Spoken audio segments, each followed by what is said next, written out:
You can't see the mic, but it's hidden behind my hair. Hopefully, I'm audible and the mic is working fine from there.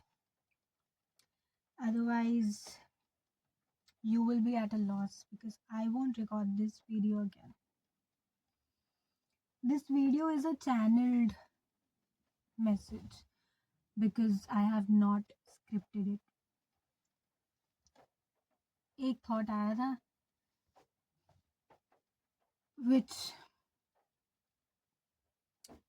gave me the idea of sharing my observations about that idea with you. और वो observations क्या होंगे वो अब you and I will get to know this together as we record this video. So let's explore it together. I don't know the title of this video, लेकिन I think it's about the modern way of controlling women or tying down women or just taking their freedom away from women. The modern way of taking the freedom away from women by the society. पहले freedom नहीं था, rights नहीं थे, licence नहीं था, voting rights वगैरह वगैरह. उसके बाद अब this is what I'm observing right now. It's raining, by the way. It's a perfect weather for recording a video because while you're in the car, there is no one outside.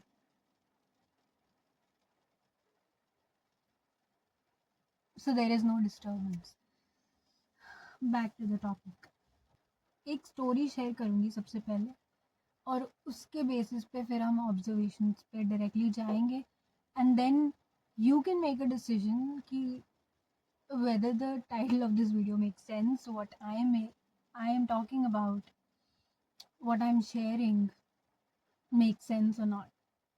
You can decide. I'm just sharing some of my observations. So my mother works in a school and there is a teacher. She works as a teacher. There's another teacher.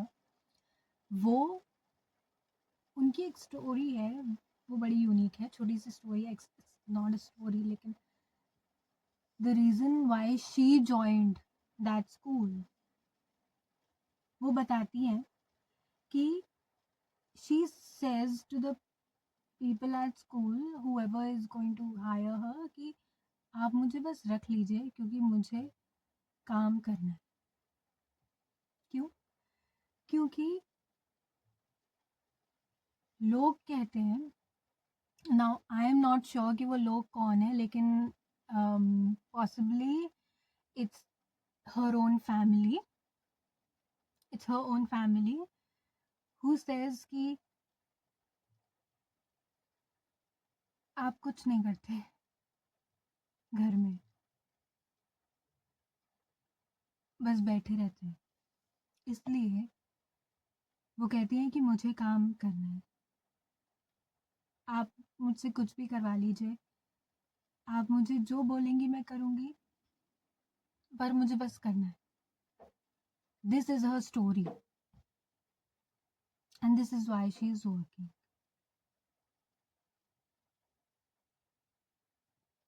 Now, इसमें से इतनी सारी branches निकल सकती हैं observations की एक एक करके. I hope my mind will cooperate with me और एक एक करके भेजेगा, ना कि सारे एक साथ भेजेगा ideas. The first thing is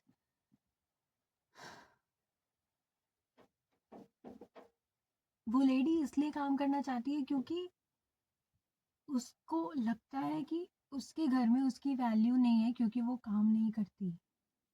मतलब वो पैसे नहीं कमाती इसलिए वो कोई काम नहीं करती, और इसलिए वो खुद काम करना चाहती है और प्रूव करना चाहती है कि उसकी वैल्यू है। वो प्रूव करना चाहती है इसलिए वो जॉब करेगी। उसको खुद को फाइनेंशियल इंडिपेंडेंस चाहिए, ये उसका फर्स्ट रीज़न नहीं था। उसको खुद के लिए काम करना है क्योंकि उसको मज़ा आता है टीचिंग में, ये उसका रीज़न नहीं था।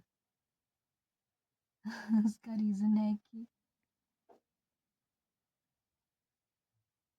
घर में ये सब कहते हैं, इसलिए काम करना है।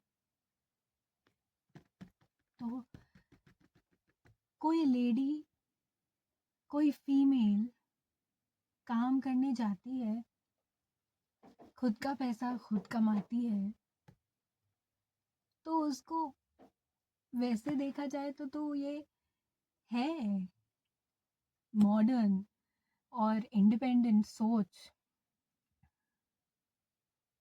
और बाहर से तो दिखता है कि how free the woman is,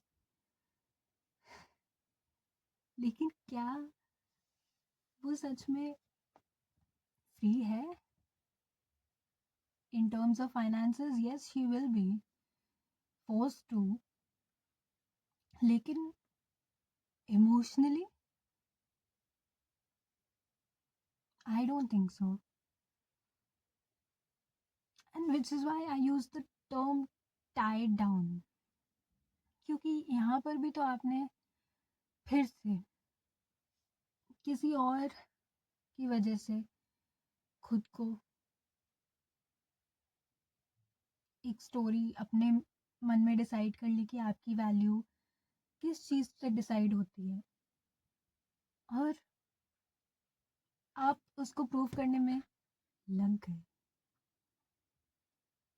आज मेरी मम्मी बता रही थी कि वो लेडी पूछ रही थी कि सैलरी कब मिलती है, and she wanted to know वो सब। और उसका रीज़न क्या था? उसका रीज़न ये था कि उनके बच्चे भी, शी इज़ मैरिड, उनके बच्चे भी ये देखना चाहते हैं कि मम्मी पैसे कमा के लाई, मम्मी को सैलरी मिली। अब मुझे नहीं पता कि उनके बच्चे लड़के हैं लड़की है क्या है, पर जो भी है वो बच्चे किसी भी इंसान की वैल्यू किस हिसाब से डिसाइड करेंगे is also one of the questions that came up in my mind when I was hearing the story. क्या वो बच्चे भी यही सोचेंगे कि किसी की भी वैल्यू वो पैसे कमाते हैं उससे डिसाइड होती है, या फिर बढ़ती तो है अगर पैसा आ रहा है तो, क्योंकि उनकी मम्मी की तो इज्जत ही नहीं थी अगर वो पैसा नहीं कमा रही थी। जब तक वो पैसा कमा रही हैं तब तक उनकी इज्जत है, अगर वो रुक गई तो पता नहीं क्या होगा। अगर उनकी मम्मी रुक जाती हैं किसी भी वजह से और पैसे नहीं कमाती हैं फ्यूचर में, तो फिर उनके बच्चे किस तरह से उनकी इज्जत करेंगे? क्योंकि बचपन से आई एम गेसिंग कि उनके बच्चे अभी छोटे ही होंगे, तो बचपन से तो उन्होंने यही देखा है कि मम्मी की वैल्यू तब है जब वो पैसे कमाती है। Again these are some of my observations. तो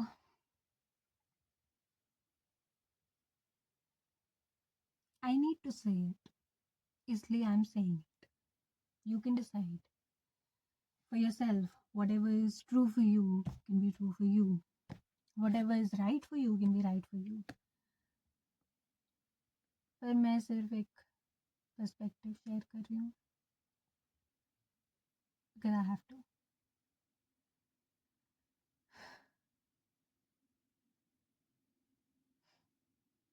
तो यहाँ से वो इम्पोर्टेंट क्वेश्चन निकल के आता है कि what defines a women's worth या इन दिस वर्ल्ड। अब इक्वालिटी के पीछे तो आप फाइनेंशियली पड़ गए हो कि पैसा कमाया तो हैं आप फ्री, तो हैं आप इंडिपेंडेंट, तो हैं आप इक्वल। बाहर के लोग बोलते हैं ऐसा, तो वहाँ से आपके लिए डिसाइड होता है कि आपकी वर्थ आपके पैसे से डिसाइड होगी। आप कितना कमाती हैं या जो भी आप कमाती हैं कि नहीं, उससे डिसाइड हो रही है। फिर वही कौन कौन डिक्लेयर कर रहा है ये सब? फिर से सोसाइटी ही तो कर रही है, वही बता रही है फिर से आपको कि आपको क्या करना है। अब आपको बता रही है सोसाइटी कि आपको पैसे कमाने।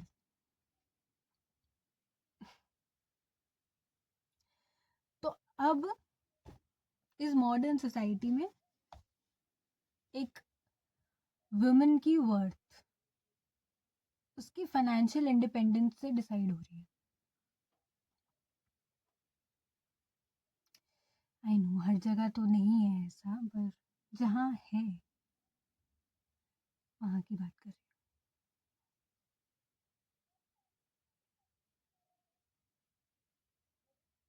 तो एक्चुअली कैसे डिसाइड होती है एक वुमन की वर्थ? वो खुद डिसाइड कैसे करेगी? वो खुद डिसाइड करेगी या सब बताएंगे, बाहर की दुनिया बताएगी, वहां से डिसाइड होगा? पहले तो ये क्लियर होना चाहिए, क्योंकि अभी तो सबने बोला कि आप पैसे नहीं कमाती हैं, आप कुछ नहीं करती हैं। पैसे कमाने की बात तो बाद में आई, आप कुछ नहीं करती हैं, घर पे बैठी रहती हैं।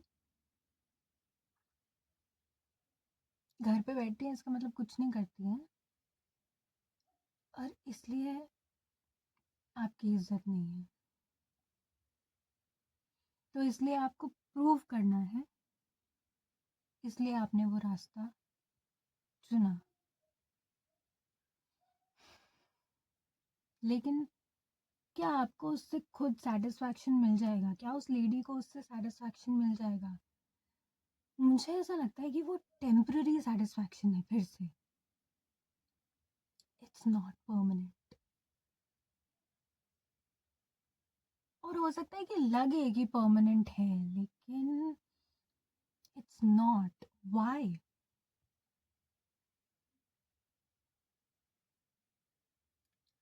This brings me to my very favourite topic, जिसके ऊपर मैं एक वीडियो बनाना चाहती थी, लेकिन I didn't, because I thought कि इसकी ज़रूरत नहीं है। पर ऐसी स्टोरीज सुन के, विच मीन्स कि और भी ऐसी स्टोरीज हैं मेरे पास,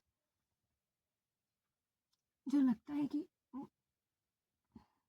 there is something that I have to say about them, therefore I need to share it. So femininity is one of the topics that needs to be discovered here. वो है क्या? The femininity of a woman, वो worth कहाँ से आती है? अगर कोई लेडी, हम बोलते तो हैं कि हाउसवाइफ्स, being a housewife is no less of a job, पर वो क्या एक खुद हाउसवाइफ समझ सकती है खुद के लिए? क्या कोई लेडी, क्या कोई फीमेल अपने लिए समझ सकती है कि अगर वो घर पे है तो वो क्या कंट्रीब्यूशन दे रही है? क्या वो उसको पता है? क्या उसको पता है कि ऐसे में उसका रोल क्या है, और वो किस तरह से कंट्रीब्यूट करती है? Even if it's not financial contribution, something that is even more important maybe than financial contribution. What is it that she brings to her family, to her home. तो क्या वो लेडी को पता है? क्या वो हमें पता है? Bringing food to the table is a very masculine aspect.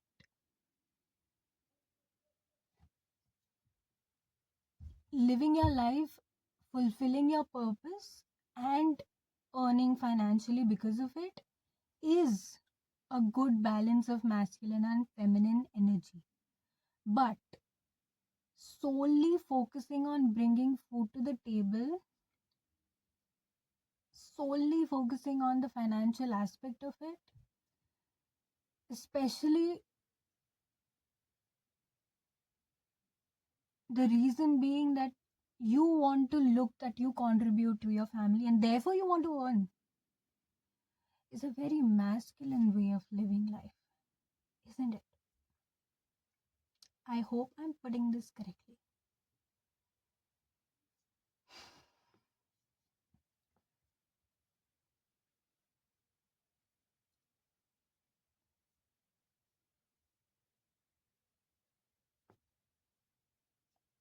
I think मुझे अब इस वीडियो के मोड पे, which is 18 minutes into the video, let me disclose something about myself.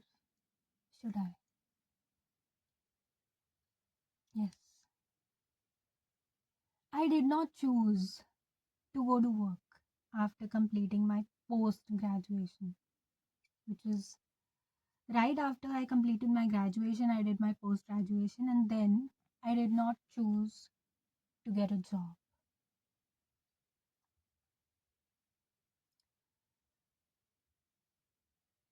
I was at home. I am at home. But my contribution to my family, in my eyes, has been more than financial contribution.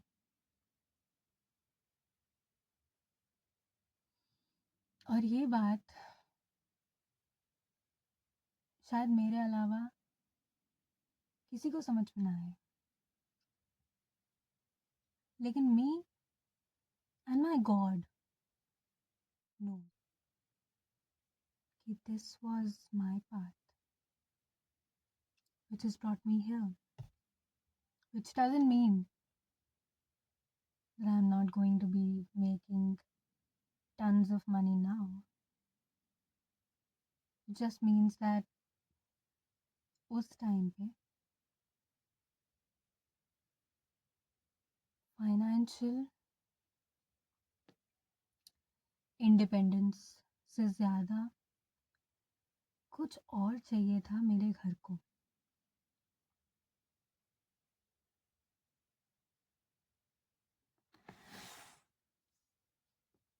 But the way I look at myself is that my contribution, as I said, is the reason why I made that decision. मुझे बस पता था कि क्या नहीं करना है और क्यों नहीं करना है. उस ट्रैप में फंसना नहीं था. आई थिंक इसके बारे में फुल्ली अच्छे से डिस्कस करेंगे किसी और दिन, पर जस्ट वांट टू शेयर कि वो कंट्रीब्यूशन बिना फाइनेंशियल एस्पेक्ट के इम्पोर्टेंट क्यों था और मैं उसको किस नज़रिए से देखती हूँ, वो यहाँ पे काम आ सकता है. इसलिए let me bring that perspective in here. When a woman stays at home, this is how I see it. This is what I've learned. When the woman stays at home and she's not making money, which means she's not going out of the house, interacting with a lot of people, और न जाने कैसे कैसे लोग, कैसे कैसे दिमाग, कैसी कैसी सोच, उस सब से दूर रह के the woman remains in the house. One person in the family remains in the house, while the other person goes out. तो अब वो हाउसवाइफ क्या करती है, या हुएवर स्टेज एट होम वो क्या करता है, उसकी वैल्यू क्या है, कैसे डिसाइड होती है? The person who goes out of the house has to deal with a lot emotionally and हर तरीके से। वो काफी स्ट्रेनिंग होता है, इट्स नॉट इजी, राइट? अब the one who stays at home balances the energy of that home। तो जो बाहर से आ रहा है वो इतनी सारी डाइवर्स एनर्जी लेके आ रहा है, और अगर उसको नहीं आता है, which is basically the masculine or the male, उसको नहीं आता है वो हैंडल करना, घर में आके एटलीस्ट देयर समवन जो कि इतना chaotic एनर्जीज के साथ नहीं है, there someone who is more balanced than the masculine energy or the male in the family जो बाहर से आ रहा है। यहाँ पे कोई उसको बैलेंस करने वाला है। अब अगर किसी को ये वाली बातें ही नहीं समझ में आएंगी, energy and all of that, vibration और इस सब की इम्पोर्टेंस, तो फिर तो ये वीडियो उनके लिए है ही नहीं। I don't think this video is going to reach those people, it shouldn't. या फिर let me keep an open mind, और हो सकता है कि इससे दे गेट अ पर्सपेक्टिव, और शायद now they realise the value of that. You can experiment with this. जो बाहर से आता है उसकी एनर्जी डिफरेंट होती है, if you can feel it, क्योंकि उसके साथ इतने सारे इंटरेक्शंस हुए हुए होते हैं that you can sense it कि वो किस मूड के साथ अंदर आ रहा है घर में, राइट? और फिर उसके बाद घर में अगर कोई स्टेबल एनर्जी है तो वो दूसरी जो हाइपर एक्टिव एनर्जी है वो बैलेंस हो सकती है। अगर ये काम और स्टेबल एनर्जी नहीं है तो फिर क्या होगा, वो आपको इमेजिन करने की ज़रूरत नहीं है, क्योंकि वो आजकल दिख रहा है।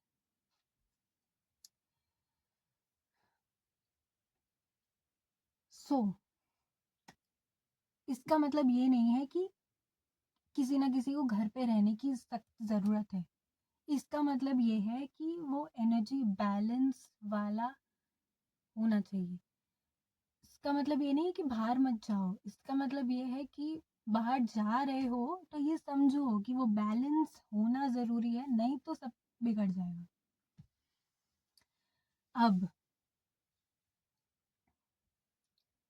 एक हाउसवाइफ जब घर में रहती है तो वो इस तरह से कंट्रीब्यूट करती है घर में सारी चीज़ें करना। वो तो आई थिंक ये तो बहुत ज़्यादा बात हो चुकी है इसके बारे में, फिर भी अगर किसी को नहीं समझ में आता या नहीं दिखता तो वो देखना ही नहीं चाहता है। लेकिन उसके अलावा काम करने का, सिर्फ हाथों से एक्शन से काम करने के अलावा कुछ होता है कंट्रीब्यूशन की? नहीं होता है। मतलब काम करते हुए दिख रहे हो वो तो आप नहीं दिख सकते, क्योंकि बाहर जाने वाला तो बाहर जा रहा है, तो वो आपका काम तो देख ही नहीं सकता ना। आपके बच्चे समझ सकते हैं कि आप क्या काम कर रहे हो, क्योंकि स्कूल और फिर उसके बाद खेलना, उनको क्या दिखेगा आप क्या काम कर रहे हो, कितना काम कर रहे हो।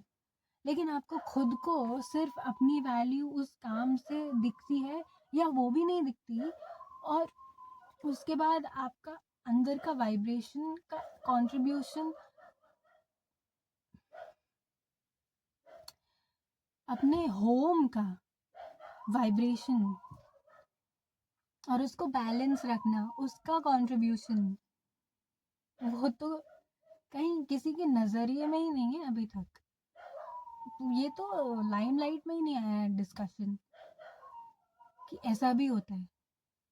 This is how I see it, this is how many people see it. लेकिन वो कंट्रीब्यूशन एक हाउसवाइफ का मैं इस तरह से डिफाइन करूँगी कि ना सिर्फ वो घर के सारे काम कर रही है, बल्कि वो घर की वाइब्रेशन को भी बैलेंस रख रही है।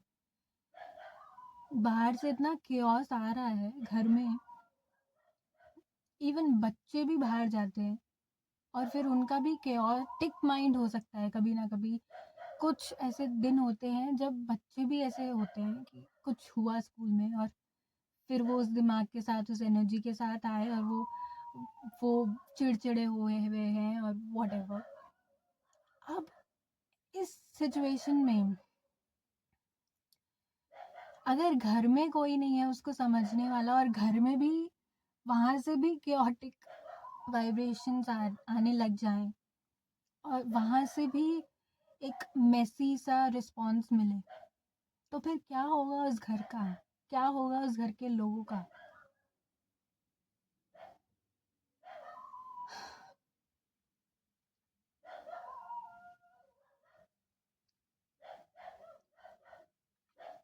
Coming back to the story, please ignore this dog. This is my street dog. Why are you barking? क्या है? Silence. Coming back to the story of that woman, जिसने डिसाइड किया कि प्रूव करने के लिए we'll start earning. I mean, she'll start earning. मैं उसके डिसीजन को जज नहीं कर रही, क्योंकि maybe this was needed for her own growth. Maybe this is the right thing for her to do in her life based on her life situation, जो कि मैं पूरा नहीं जानती. तो हो सकता है कि उसके लिए सही, और इसलिए वो कर रही है. It's a great thing for her. लेकिन अगर वो इन्फ्लुएंस में आके कर रही है, then there is a problem. अगर उनको अपनी वर्थ समझ में नहीं आई है, इसलिए वो किसी और के स्टैंडर्ड्स के हिसाब से खुद को ढालना चाहती हैं, कोशिश कर रही हैं, देन इज अ प्रॉब्लम. क्यों? Let's explore that for a minute.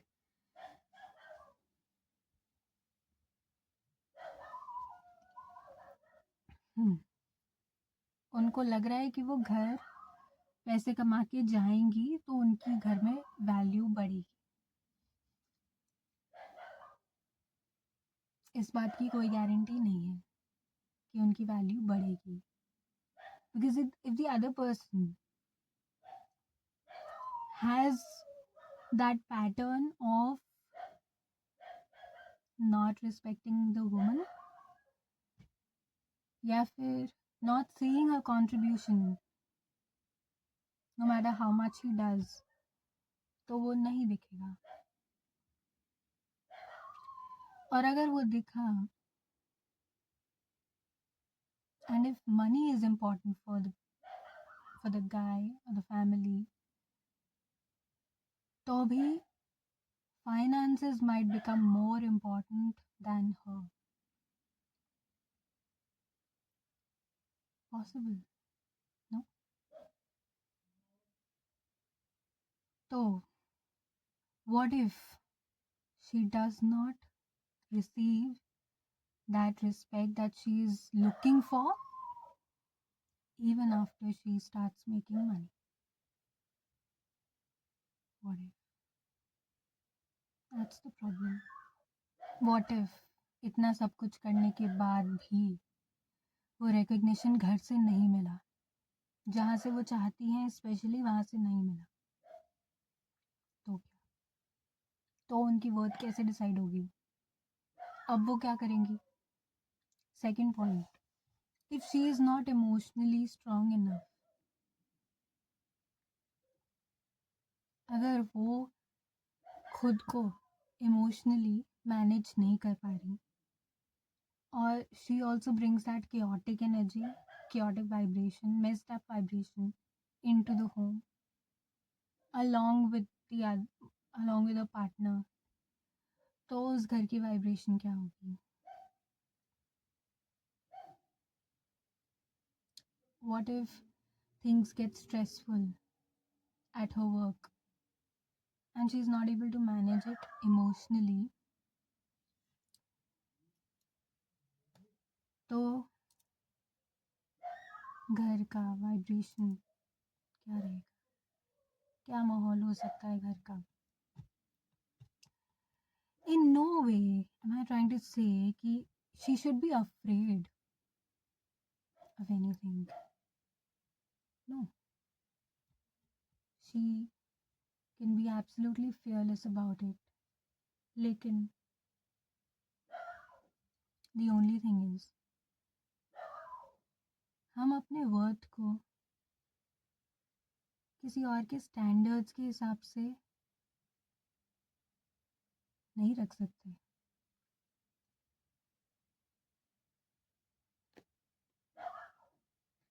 हम अपने वर्थ का डिसीजन उनके हिसाब से नहीं ले सकते. हाँ, भले ही प्रूव करना है तो करो, लेकिन उस पर डिपेंडेंट खुद मत हो जाना कि वो वैलिडेशन चाहिए. अगर हम फाइनेंशियली इंडिपेंडेंट हैं लेकिन फिर भी वो वैलिडेशन नहीं मिल रहा, तो अब उस पर डिपेंडेंट मत होना. आई थिंक ये यहाँ तक रही बात तो सेफ है, नहीं तो प्रॉब्लम.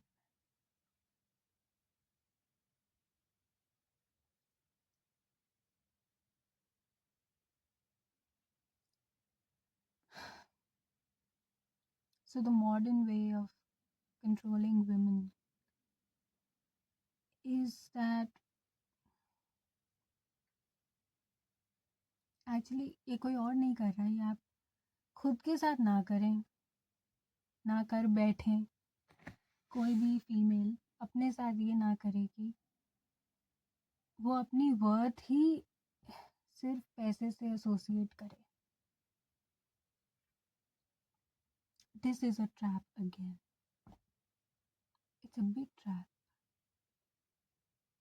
फिर आप उसको emotional values, the vibration that you bring, the femininity और उसकी पावर, उसको हम निगलेक्ट करें. Being a female, we can't afford to do that. It's going to be a loss for the entire world, not just for ourselves or for our families. तो वो balance important है. वो balance important है. सब कुछ important है. सब कुछ करना, एक्सप्लोर करना इम्पॉर्टेंट है. बाहर निकलना इम्पॉर्टेंट है. जो करना चाहते हैं वो करना इम्पॉर्टेंट है. शायद प्रूव करना भी इम्पॉर्टेंट है, लेकिन खुद के स्टैंडर्ड्स हाई रखना भी इम्पॉर्टेंट है. खुद की वर्थ अपने हिसाब से डिसाइड करना भी इम्पॉर्टेंट है. खुद अपनी कंट्रीब्यूशन को जज करना अपने हिसाब से, देखना खुद कि हम क्या कर रहे हैं, क्या नहीं कर रहे हैं. उस लेडी को पता होना चाहिए था कि उसकी वैल्यू वो नहीं कर पा रहे हैं जिनको करनी चाहिए, लेकिन फिर भी उनकी वैल्यू है. उसको सेल्फ बिलीव होना चाहिए. And then she can go on and win the world. But before that, she must win herself. कि मैं जो हूँ और मैं जो कर रही हूँ, that's worth it.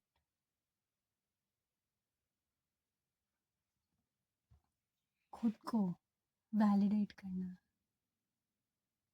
जितना भी, जैसे भी आप कंट्रीब्यूट कर रहे हो, वो देखना आना चाहिए as a woman, specially in this modern world,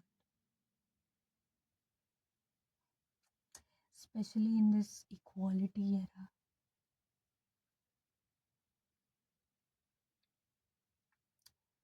सब कुछ फाइनेंशियल इंडिपेंडेंस नहीं है. इम्पॉर्टेंट है, सब कुछ नहीं है, ये भी देखना आना चाहिए। तो नेक्स्ट वीडियो का टॉपिक तो फेमिनिनिटी और उसकी पावर क्या है, इसी के एक्सप्लोरेशन और इसी के अराउंड होना चाहिए। आई थिंक इस वीडियो को यहाँ पे क्लोज करते हैं। I am very satisfied with the video. मुझे पता नहीं था कि क्या क्या बोलना है, क्या क्या आएगा बाहर, लेकिन आई एम सेटिस्फाइड कि जो आया सही आया। I think I covered everything. Thank you so much for watching. Thank you so much for staying here. Thank you so much for listening.